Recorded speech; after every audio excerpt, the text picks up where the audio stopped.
তো hey everyone, good morning to all, welcome back to my another blog.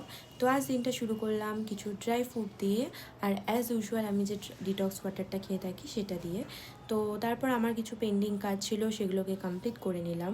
চলো আজ তোমাদের সাথে শেয়ার করব আমি কি ফেস প্যাক ইউজ করে থাকি। আমি নর্মালি এই ফেস প্যাকটা ইউজ করে থাকি। যদি তোমাদের লিঙ্ক চাই তোমরা আমাকে অবশ্যই জানিও কমেন্টে, আমি লিঙ্ক দিয়ে দেবো।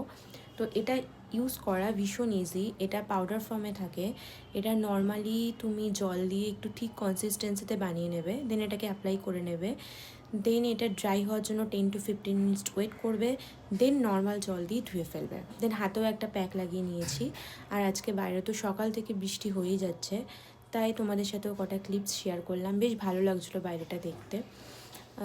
তারপর আমার ফ্লিপকার্ট থেকেও একটা অর্ডার চলে এসেছিলো। চলো সেটাকে আনবক্সিং করা যাক। বাট আমি যখন অর্ডারটাকে প্লেস করেছিলাম না, তখন আমি দেখতে পাইনি যে কিছু কিছু দেখবে প্রোডাক্ট থাকে ডু ইট ইউর সেলফ, তোমাকে মেক ওভার করতে হয়। এটাও সেরকমই একটা ছিল, বাট আমি হয়তো খেয়াল করিনি।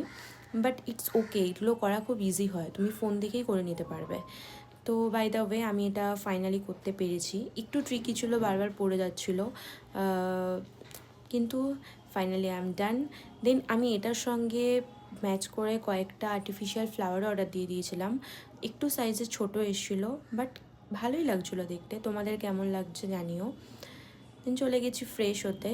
ফ্রেশ হয়ে চলে এসেছি। তুমি যখন এই ফেস প্যাকটা রিমুভ করবে না 10 to 15 মিনিটস পর, ইউ জাস্ট ফিল কি তোমার ফেসটা কতটা সফট লাগছে। তো করে নিয়েছি একটা বেসিক স্কিন কেয়ার। তো স্কিন কেয়ার কমপ্লিট করার পর লাঞ্চ করতে চলে গেছিলাম। তো লাঞ্চে আমি অ্যাজ ইউজুয়াল আজকে সেরকম কোনো ক্লিপস নিতে পারিনি। তো লাঞ্চ করে চলে এসেছি, ভাবলাম আজকে একটা ওয়েব সিরিজ দেখা যাক। তো ওয়েব সিরিজ দেখতে দেখতেই আজ ব্লগটা শেষ করলাম। তো চলো টাটা, বাই বাই।